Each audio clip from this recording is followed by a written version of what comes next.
Selamat malam pemirsa, selamat datang di iNewsroom bersama saya Davi Pratama. Pemirsa, kami akan membahas berita utama secara mendalam, komprehensif dan tentunya eksklusif. Sebagai pembuka iNewsroom kali ini kami memiliki informasi 8 orang tewas dan belasan lain luka-luka akibat kecelakaan maut di gerbang tol Ciawi yang menewaskan 8 orang. Kecelakaan gerbang tol Ciawi, gerbang Rembong. Banyak ada berapa?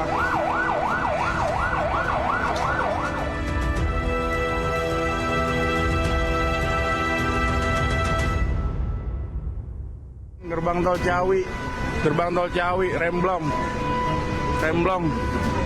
Duh, banyak. Nggak tahu korbannya ada berapa. Gerbang tol Ciawi kecelakaan barusan. Parah. Gerbang tol Ciawi kecelakaan. Truk remblong. Nggak tahu korbannya ada berapa.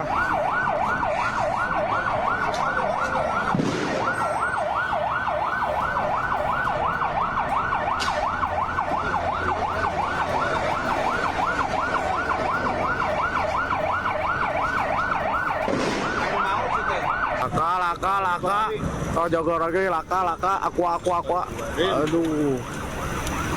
Remblong. Itu untuk Jagorawi sekarang. Ini kebakaran nih. Sampai copot ya. Ini untuk Jagorawi.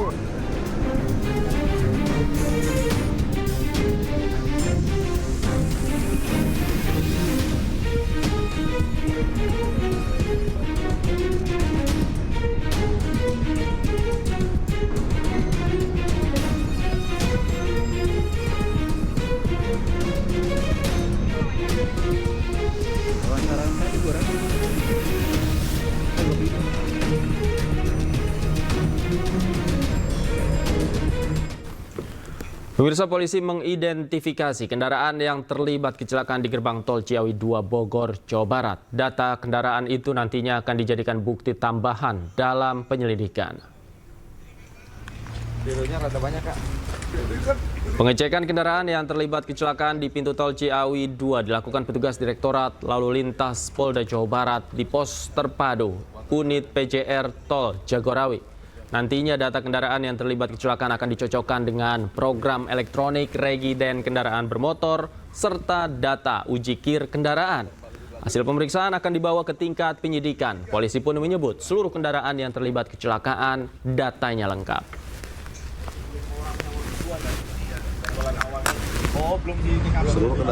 Seluruh kendaraan terdaftar dan data-datanya lengkap. Ya, ini untuk nanti kita jadikan sebagai data pendukung untuk penyidikan lebih lanjut. Jadi dan untuk kendaraan yang terbakar jumlah pastinya berapa nih? Kendaraan yang terbakar jumlah pasti 2. Yang terbakar 2, yang kendaraan selain truknya 2, jadi itu ada Sigra, kemudian ada Avanza dan 1 truk. Polisi menggelar olah tempat kejadian perkara di pintu tol Ciawi 2 pada Rabu siang. Hal tersebut dilakukan untuk mengetahui penyebab kecelakaan yang menelan 19 korban.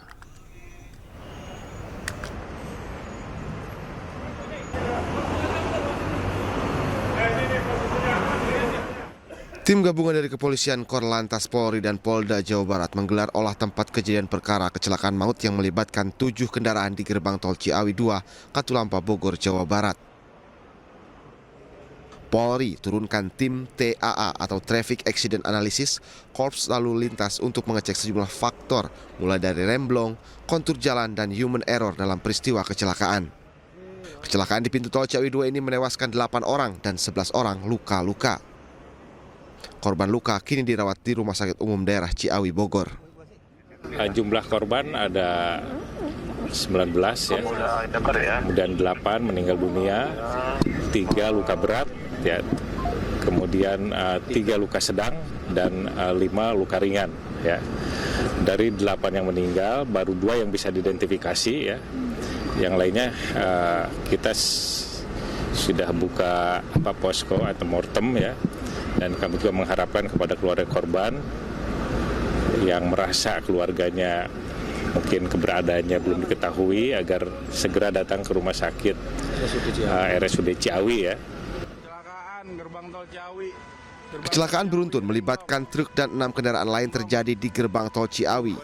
Kecelakaan beruntun melibatkan truk dan 6 kendaraan lain terjadi di gerbang tol Ciawi 2 mengarah ke Jakarta pada pukul 23.40 WIB Selasa malam. Diduga kecelakaan akibat truk pengangkut air mineral hilang kendali dan menabrak 5 kendaraan yang sedang antre di pintu tol. Kerasnya hantaman membuat 2 gerbang tol hancur dan sejumlah kendaraan ringsek, bahkan sejumlah kendaraan terbakar. Dari Bogor, Jawa Barat, Andi Firmansyah, iNews melaporkan. Dan pemirsa, kita akan mengetahui informasi terbaru terkait kecelakaan maut di gerbang tol Ciawi 2 bersama rekan kami Nata Arman di lokasi kejadian dan Irfan Hardiansah di RSUD Ciawi. Kita ke Nata terlebih dahulu. Nata, seperti apa situasi saat ini di gerbang tol Ciawi 2? Baik, selamat malam Davi dan juga pemirsa, dapat kami gambarkan terkait dengan situasi saat ini di gerbang tol Ciawi 2 pasca insiden kecelakaan beruntun yang melibatkan 7 kendaraan pada kemarin malam, tepatnya sekitar pukul 11:30 malam, yang mana untuk saat ini sudah mulai berangsur normal. Hanya saja di belakang saya ini merupakan gardu ke-6 masih terus dilakukan perbaikan karena memang cukup parah kondisinya, ditambah lagi dengan tembok-tembok yang sudah hancur seperti itu. Kemudian juga petugas juga masih berjibaku untuk melakukan perbaikan dari sistem elektronik dan juga lain-lainnya. Karena memang untuk kendaraan sendiri sempat tadi ada penumpukan kendaraan di sekitaran jalur ini, bahkan mengekor hingga dengan 3 km ketika tadi sore sampai dengan pukul 4:30 sore. Kemudian untuk saat ini dari ketujuh pintu tol yang ada di sini atau gardu ini sudah bisa dilalui kecuali gardu yang nomor 6 yang sampai saat ini masih dilakukan perbaikan. Adapun untuk perbaikan sendiri ini akan dikejar pada hari ini sehingga ditargetkan akan bisa rampung untuk menghindari adanya penumpukan kendaraan yang akan menuju dari Ciawi menuju ke Jakarta. Kemudian adapun untuk kejadian sendiri kemarin terjadi sekitar pukul 11:30 malam, yang mana kendaraan atau truk tronton yang memuat air mineral atau galon seperti itu kehilangan kendali lantaran diduga remblong sehingga menabrak kendaraan yang ada di depannya. Sebanyak 6 kendaraan pun terlibat dalam insiden ini dan sebanyak 8 orang dilaporkan meninggal dunia. Kemudian 11 orang lainnya mengalami luka-luka dan saat ini sudah dilarikan ke rumah sakit RSUD Ciawi, dan juga tentunya dari 8 orang meninggal dunia, sebanyak 2 jenazah sudah berhasil diidentifikasi, sementara 6 lainnya masih dalam proses terkait dengan proses identifikasi. Sehingga diharapkan bagi keluarga yang merasa kehilangan ataupun lost kontak akibat insiden tersebut sehingga bisa melaporkan ke pos antemortem yang ada di RSUD Ciawi. Sementara Davi, saya kembalikan pada Anda di studio. Baik, dari lokasi kecelakaan kita beralih ke RSUD Ciawi. Irfan, hingga saat ini sudah berapa jenazah yang berhasil diidentifikasi di sana?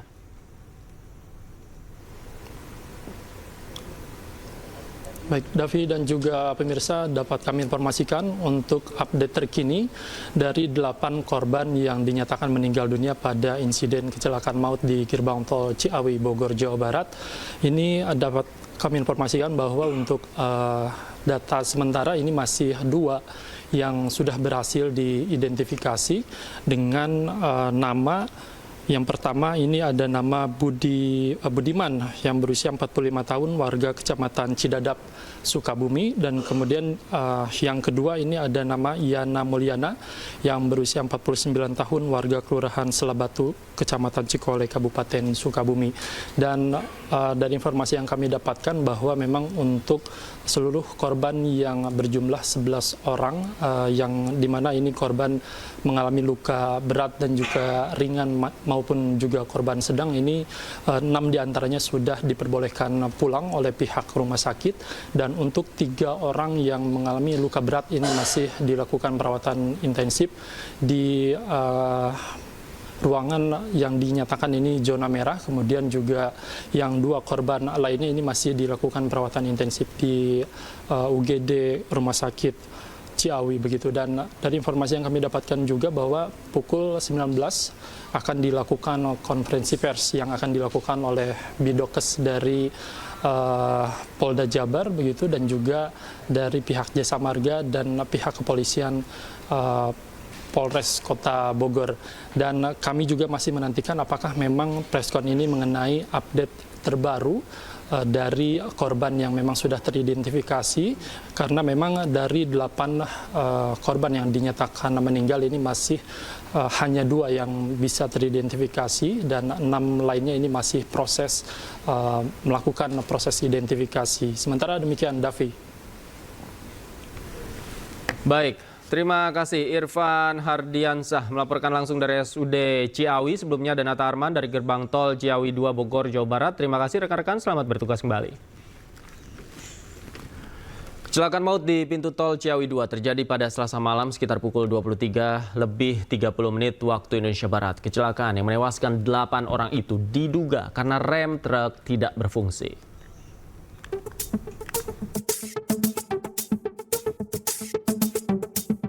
Insiden kecelakaan maut terjadi di Gerbang Tol Ciawi, Kota Bogor, Jawa Barat, Selasa malam.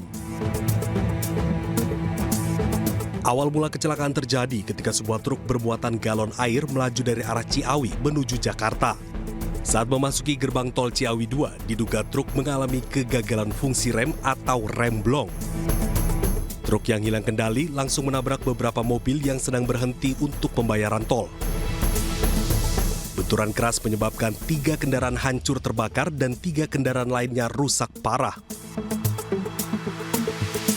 Kecelakaan ini menelan korban jiwa sebanyak 8 orang, sementara 11 lainnya mengalami luka-luka.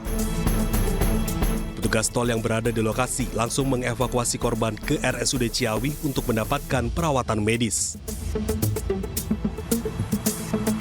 Selain korban jiwa, kecelakaan ini juga menyebabkan kerusakan infrastruktur gerbang tol.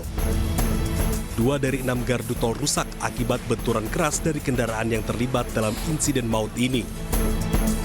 Tim Liputan iNews melaporkan.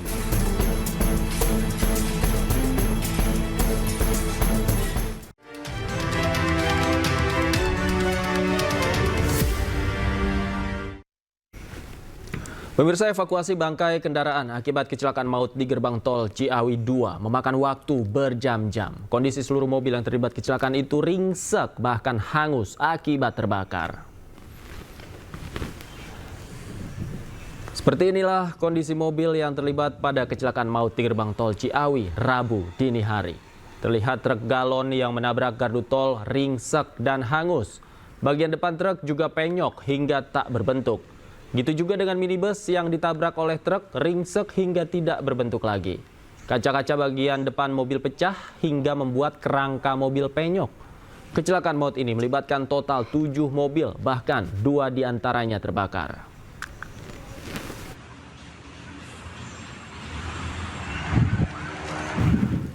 Sebelas korban luka akibat kecelakaan di Gerbang Tol Ciawi, Kota Bogor dirawat di RSUD Ciawi Bogor. Sementara 2 dari 8 korban tewas telah teridentifikasi.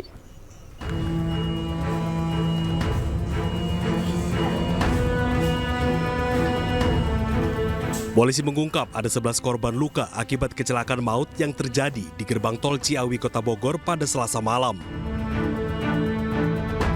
Seluruh korban luka dibawa ke RSUD Ciawi Bogor untuk mendapatkan penanganan medis. Saat ini, 6 korban luka masih dirawat intensif di instalasi gawat darurat RSUD Ciawi Bogor. Sementara 5 lainnya telah diperbolehkan pulang karena hanya mengalami luka ringan.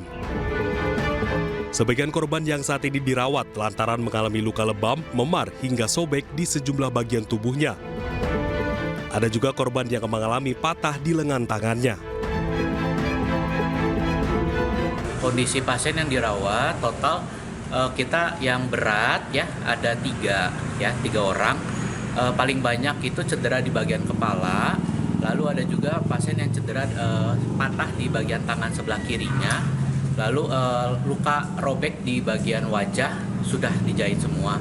Lalu luka yang bagian yang sedang itu ada 2 orang.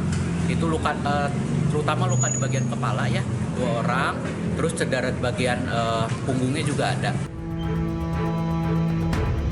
Sementara itu, 2 dari 8 korban tewas saat ini telah teridentifikasi, yakni Yana Mulyana, pengemudi minibus, dan Budiman, asal Sukabumi. Sementara 6 korban tewas lainnya hingga saat ini masih diidentifikasi. Untuk mengidentifikasi korban tewas lainnya, polisi membuka posko antemortem di RSUD Ciawi.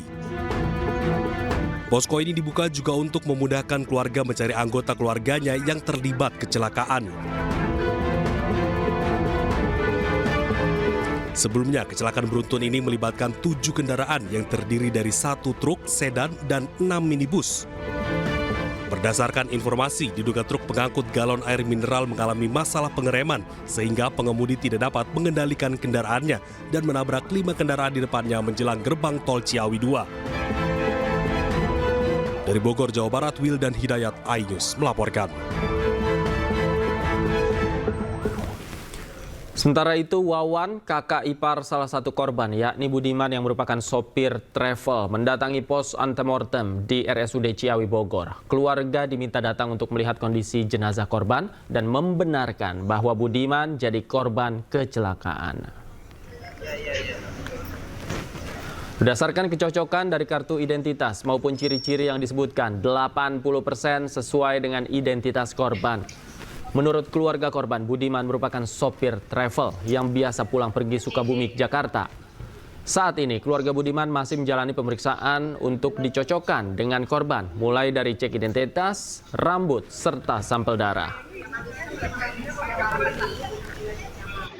Persen lah dilihat dari segi KTP-nya, fotonya, ciri-cirinya.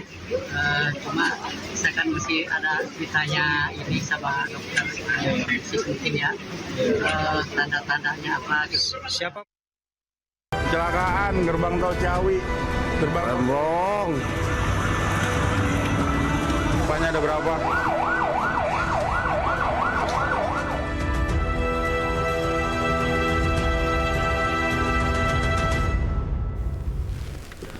Pemirsa, hujan deras yang terjadi sepanjang hari menyebabkan banjir bandang di Bondowoso, Jawa Timur. Akibat peristiwa ini sebanyak 111 rumah rusak terdampak banjir bandang.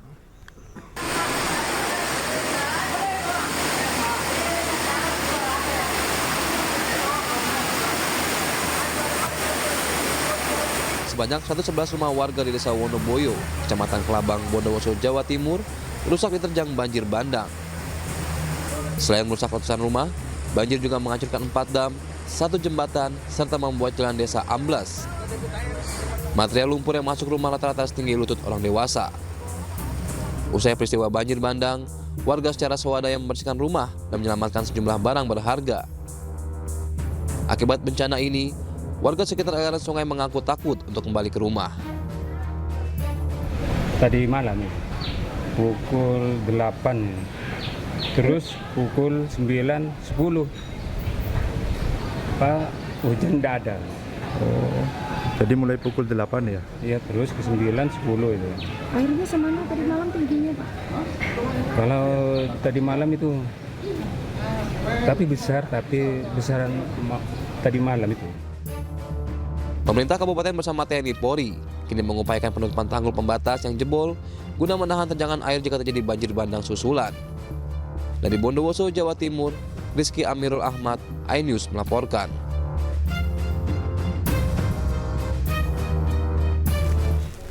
Kita ke informasi lain. Pemirsa, tim gabungan Polres Bogor dan Direktorat Narkoba Polda Jawa Barat berhasil membongkar pabrik tembakau sintetis terbesar yang beroperasi di sebuah perumahan di Babakan Madang, Sentul, Kabupaten Bogor, Jawa Barat.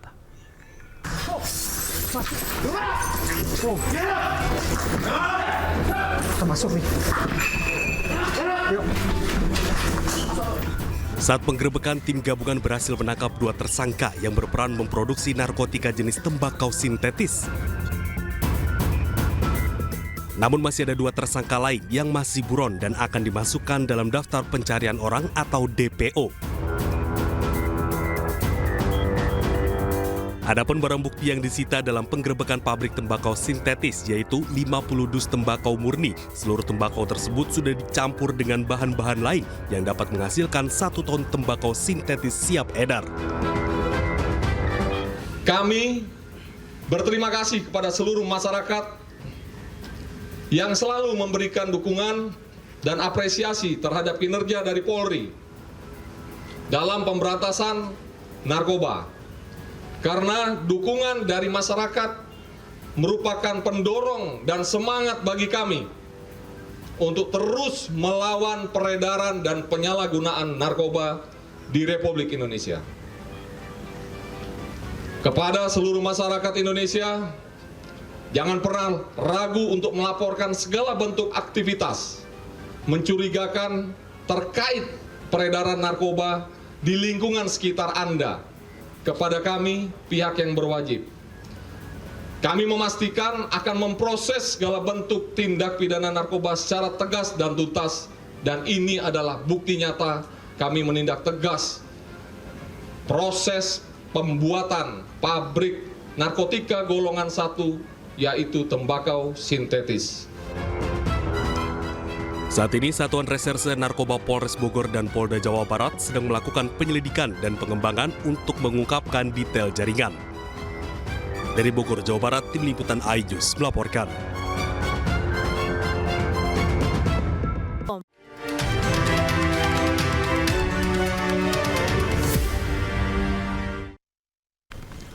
Pemirsa, Presiden Prabowo membatalkan aturan Kementerian SDM yang melarang pengecer untuk menjual gas LPG 3 kg. Hal tersebut dilakukan setelah kebijakan baru itu membuat masyarakat kesulitan membeli gas 3 kg.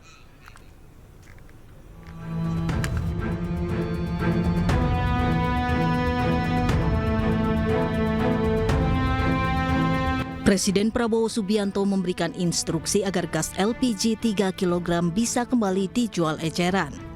Hal itu diputuskan Prabowo usai mencermati kesulitan dan antrean yang dialami warga di sejumlah daerah. Hal itu disampaikan oleh Wakil Ketua DPR Sufmi Dasko Ahmad. Setelah komunikasi dengan Presiden kemudian telah menginstruksikan kepada SDM untuk per hari ini mengaktifkan kembali pengecer-pengecer yang ada untuk berjualan seperti biasa. Sambil kemudian pengecer-pengecer itu akan dijadikan sub daripada pangkalan, sehingga dengan aturan-aturan yang ada nanti akan menertibkan harga supaya tidak mahal di masyarakat. Jadi sebenarnya ini bukan kebijakannya dari Presiden untuk kemudian melarang kemarin itu. Nah, tapi melihat situasi dan kondisi, tadi Presiden turun tangan untuk menginstruksikan agar para pengecer bisa dapat berjalan kembali, sambil kemudian pengecer itu dijadikan subpangkalan, administrasi segala macamnya bisa sambil berjalan saja, demikian.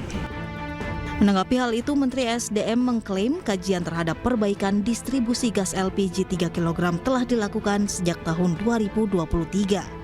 Bahkan, perubahan kebijakan itu muncul dari hasil audit BPK yang menemukan adanya penyalahgunaan subsidi. Jadi, ini sebenarnya barang sudah dari 2023. Ini kan ada hasil audit dari KPK ini, bahwa salah satu penyalahgunaannya adalah dari oknum-oknum pengencerin. Tapi udahlah, kesalahan itu nggak usah disampaikan kepada siapa-siapa. Kami Kementerian SDM yang harus mengambil alih tanggung jawab, dan memang tanggung jawabnya itu untuk melakukan perbaikan, penataan. Dan perintah Bapak Presiden adalah wajib untuk tidak boleh ada masyarakat mendapatkan yang tidak cepat gitu. Kini kebijakan itu seolah dimentahkan dengan diberlakukannya kembali aturan lama yang memperbolehkan pengecer menjual gas 3 kg.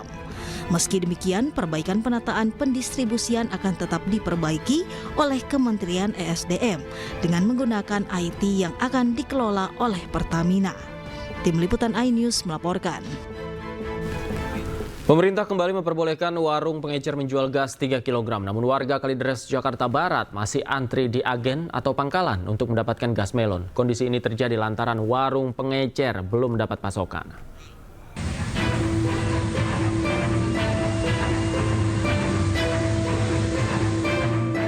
Warga Tegal Alur, Kalideres, Jakarta Barat ini masih antre di pangkalan atau agen penjualan gas untuk mendapatkan gas subsidi 3 kg. Dengan syarat menyerahkan fotokopi KTP, warga rela antre demi mendapatkan gas melon bersubsidi.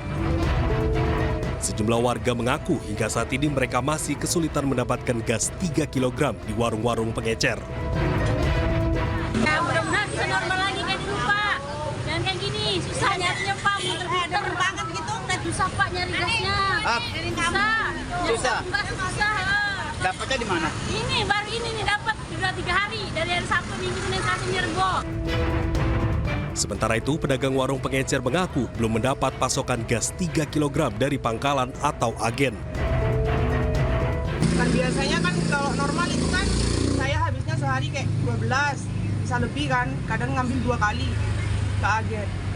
Ya kasihan itu konsumen, bolak-balik dari warung-warung kan nggak ada, kalau di warung Madura kayak gini nggak dibolehin. Sejumlah pedagang juga berharap komitmen pemerintah untuk memperbolehkan kembali warung pengecer berjualan gas 3 kg segera terrealisasi. Dari Jakarta, Miftahul Gani, iNews melaporkan.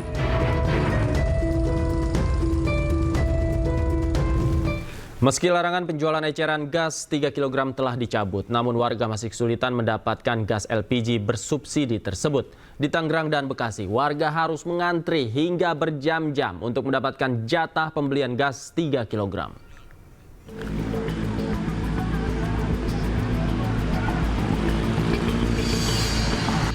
Antrian panjang warga masih terlihat di pangkalan gas LPG di Jalan Ceger Raya, Pondok Aren, Tangerang Selatan, Banten.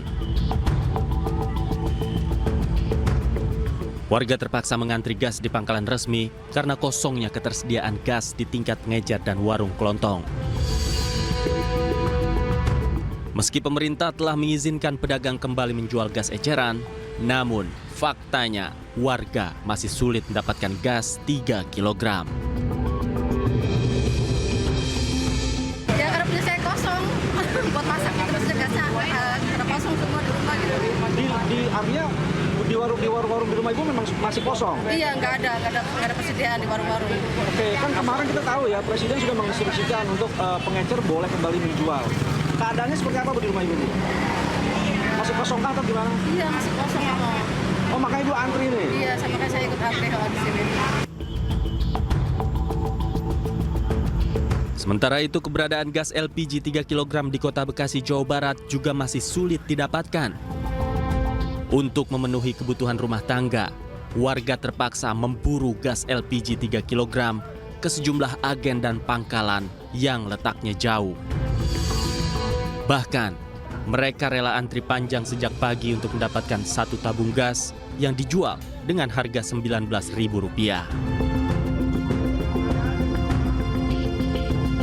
Ini berharga banget, Bang, buat saya. Buat keluarga saya, buat semuanya. Ya, Bu. Apalagi saya, Pak. Jauh dari rawa aren. Tuh, semua dapat. Pak, tunjukin pemerintah, Pak. Jangan masalah murahnya, Pak. Kalau ada saya bahagia, Pak. Kalau nggak ada sengsara. Yang saya dari pagi nyari gas, dapat gas, bahagia.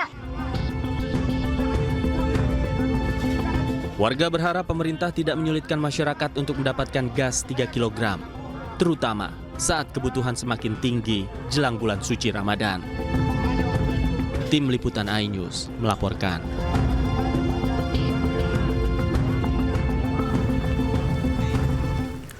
Wakil Presiden Gibran Rakabuming Raka meninjau salah satu agen atau pangkalan gas LPG 3 kg di kawasan Manggarai, Jakarta Selatan. Kedatangan Gibran untuk mengecek ketersediaan LPG 3 kg setelah Presiden menginstruksikan bahwa pengecer boleh kembali menjual gas melon. Setibanya di lokasi pangkalan gas Rabu siang, Gibran memantau warga yang tengah mengantri gas LPG 3 kg. Namun saat kedatangannya, antrian di pangkalan gas sedang tidak terlalu panjang. Gibran juga mengajak beberapa warga berbincang terkait ketersediaan gas 3 kg yang belakangan sempat langka.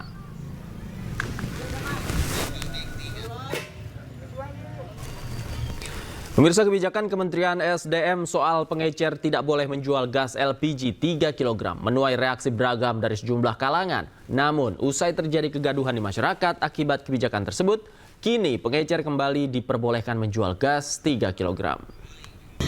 Saya sekarang lagi masak. masak, Pak. Saya tinggal di gas. Anak kami lapar, butuh makan, butuh kehidupan, Pak. Oke, ya. Saya sekarang lagi masak, Pak. Saya tinggal di gas. Iya. Ya, di Bapak. Bukan masalah antri gasnya. Anak kami lapar, butuh makan, butuh kehidupan, Pak. Oke, Bapak ya. Logika berjalan dong, Pak. Iya. Udah ya. Akan saya kami berjalan, Pak. Udah ya, Pak ya. Seorang warga bernama Effendi yang lelah mengantre untuk mendapatkan gas LPG 3 kg meluapkan kekesalannya langsung di hadapan Menteri ESDM Bahlil Lahadalia yang sedang melakukan inspeksi mendadak di pangkalan LPG subsidi di Kota Tangerang, Banten. Selain Effendi, ribuan bahkan jutaan warga di berbagai wilayah Indonesia juga merasakan kesulitan membeli gas LPG 3 kg. Akibat pemberlakuan kebijakan baru Kementerian ESDM soal larangan pengecer menjual gas LPG 3 kg. Bahkan sebelumnya lansia 62 tahun, Yoni binti Saman meninggal dunia, diduga akibat kelelahan usai ikut mengantre membeli gas 3 kg di agen sekitar rumahnya di wilayah Tangerang Selatan, Banten. Pasca menuai keresahan di masyarakat akibat pembelian gas LPG 3 kg, Presiden Prabowo Subianto memanggil Bahlil ke istana. Diduga Prabowo memanggil Bahlil ke istana terkait kegaduhan yang timbul akibat kebijakan penjualan gas LPG 3 kg.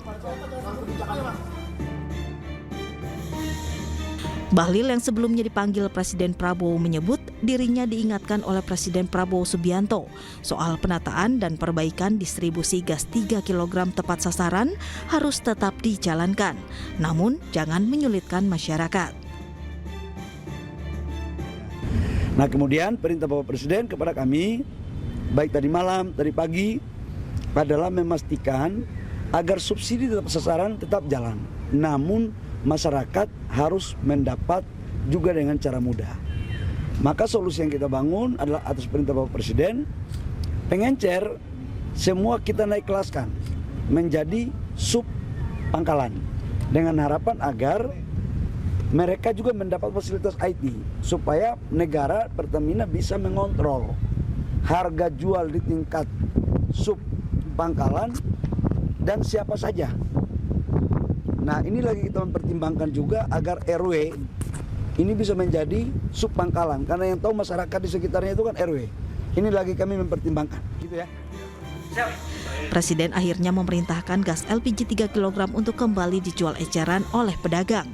Maka diputuskan sejak Selasa 4 Februari pedagang sudah bisa menjual kembali gas 3 kg secara eceran.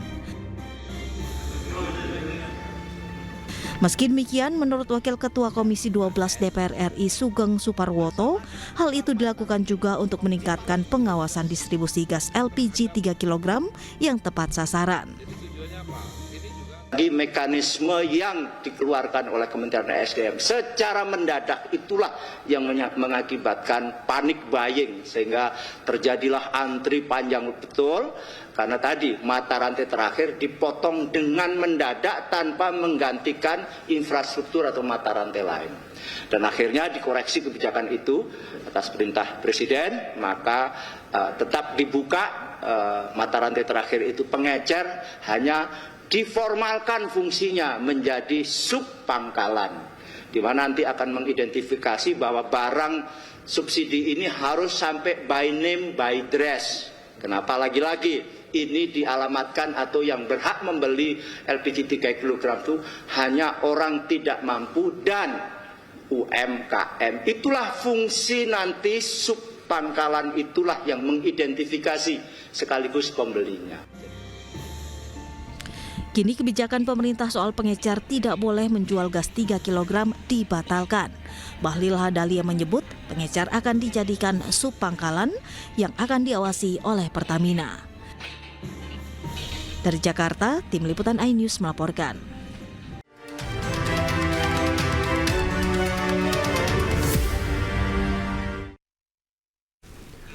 Pemirsa, sidang pra-peradilan Sekjen PD Perjuangan Hasto Kristianto dimulai hari ini di Pengadilan Negeri Jakarta Selatan. Setidaknya ada 8 poin keberatan dalam permohonan pra-peradilan yang disampaikan tim kuasa hukum Hasto.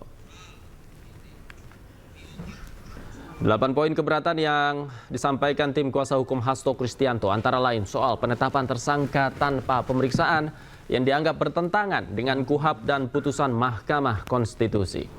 Tim kuasa hukum Hasto menyebut penetapan Hasto sebagai tersangka dilakukan tanpa melalui pengumpulan 2 alat bukti permulaan yang cukup. Selain itu, perkara dengan tersangka Harun Masiku sebelumnya juga telah diputus dan telah berkekuatan hukum tetap. Kuasa hukum Hasto juga menyatakan bahwa timnya telah siap menghadapi persidangan dengan membawa bukti dan saksi yang diperlukan. Pihak Hasto juga menyatakan kesiapannya untuk menguji semua alat bukti yang diajukan oleh KPK.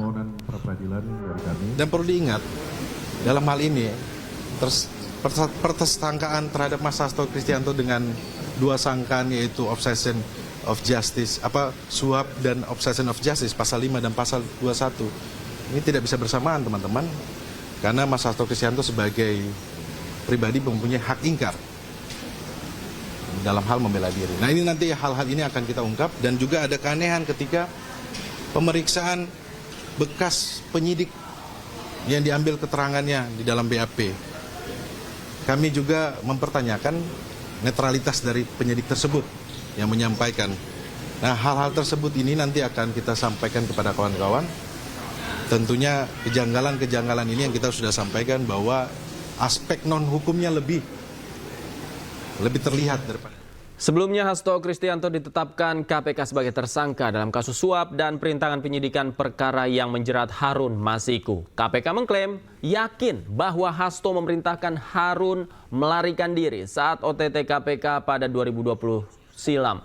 Dan informasi yang akan hadir ini sekaligus mengakhiri jumpa kita di iNewsroom hari ini. Cuplikan tayangan berita iNews dapat Anda saksikan di kanal YouTube @official_iNews.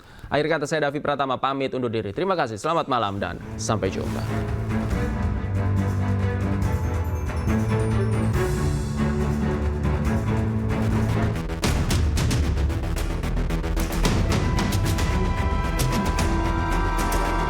KPK menetapkan Sekjen PDI Perjuangan Hasto Kristianto sebagai tersangka dalam kasus suap pergantian antar waktu Harun Masiku. Komisi Anti Rasuah menemukan bukti Hasto bekerja sama dengan Harun Masiku melakukan upaya suap kepada ex-komisioner KPU Wahyu Setiawan untuk meloloskan Harun Masiku sebagai anggota legislatif melalui mekanisme pergantian antar waktu. KPK juga menemukan bukti lain saat Hasto berupaya merintangi penyidikan dengan meminta pegawainya menelpon Harun Masiku saat operasi tangkap tangan KPK pada Januari 2020 silam. Saat itu, Hasto memerintahkan Harun untuk merendam ponselnya ke dalam air dan segera melarikan diri.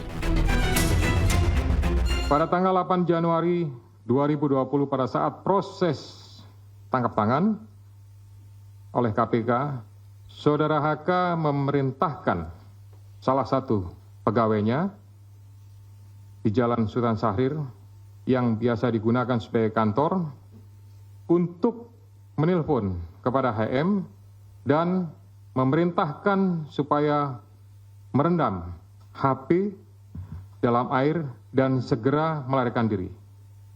Bahwa pada tanggal 6 Juni 2024, sebelum Saudara HK diperiksa sebagai saksi oleh KPK, Saudara HK memerintahkan kepada salah satu pegawainya untuk menenggelamkan HP yang dalam penguasaan pegawai tersebut agar tidak ditemukan oleh KPK.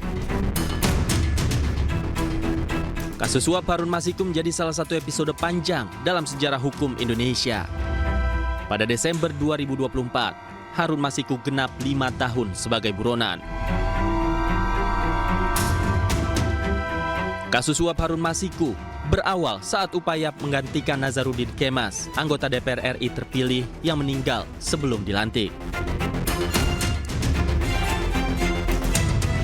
Pada 2 Desember 2019, Harun Masiku diduga melakukan suap kepada Komisioner KPU Wahyu Setiawan untuk memuluskan langkahnya. Namun pada 8 Januari 2020, KPK melakukan operasi tangkap tangan dan menangkap Komisioner KPU Wahyu Setiawan. Sementara Harun Masiku kabur dan menjadi buronan internasional. 10 Juni 2024, KPK periksa Sekjen PDI Perjuangan Hasto Kristianto sebagai saksi dalam kasus suap Harun Masiku. Hasto kemudian ditetapkan sebagai tersangka pada Selasa 24 Desember 2024. Tim Liputan iNews melaporkan. Gerbang tol Ciawi, gerbang Remblong. Depannya ada berapa?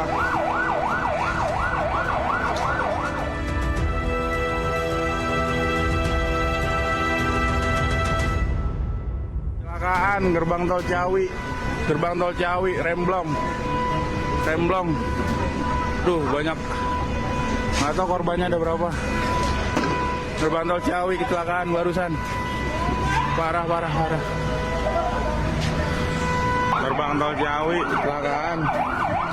Truk remblong. Nggak tahu korbannya ada berapa.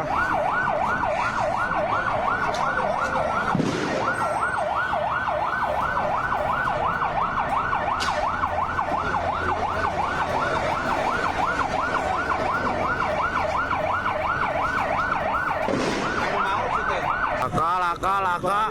Tol Jagorawi laka. Aqua. Aduh. Remblong. Itu tol Jagorawi sekarang. Ini kebakaran nih. Sampai copot ya. Ini kan tol Jagorawi.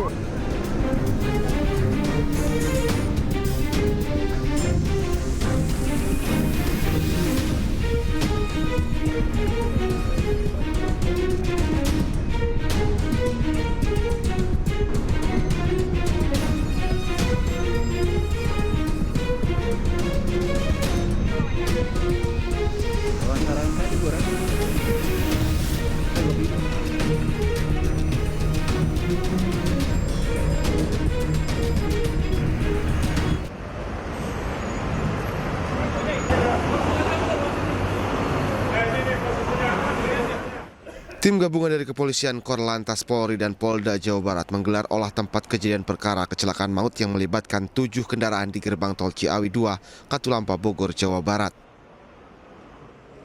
Polri turunkan tim TAA atau Traffic Accident Analysis, Korps Lalu Lintas untuk mengecek sejumlah faktor mulai dari remblong, kontur jalan, dan human error dalam peristiwa kecelakaan. Kecelakaan di pintu tol Ciawi 2 ini menewaskan 8 orang dan 11 orang luka-luka. Korban luka kini dirawat di Rumah Sakit Umum Daerah Ciawi, Bogor. Jumlah korban ada 19 ya, kemudian 8 meninggal dunia, 3 luka berat, ya, kemudian 3 luka sedang dan 5 luka ringan. Ya. Dari 8 yang meninggal, baru 2 yang bisa diidentifikasi, ya. Yang lainnya kita sudah buka posko atau mortem, ya. Dan kami juga mengharapkan kepada keluarga korban yang merasa keluarganya mungkin keberadaannya belum diketahui agar segera datang ke rumah sakit RSUD Ciawi ya. Kecelakaan beruntun melibatkan truk dan 6 kendaraan lain terjadi di gerbang tol Ciawi.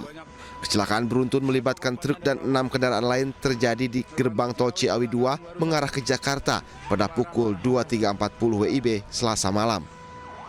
Diduga kecelakaan akibat truk pengangkut air mineral hilang kendali dan menabrak 5 kendaraan yang sedang antre di pintu tol.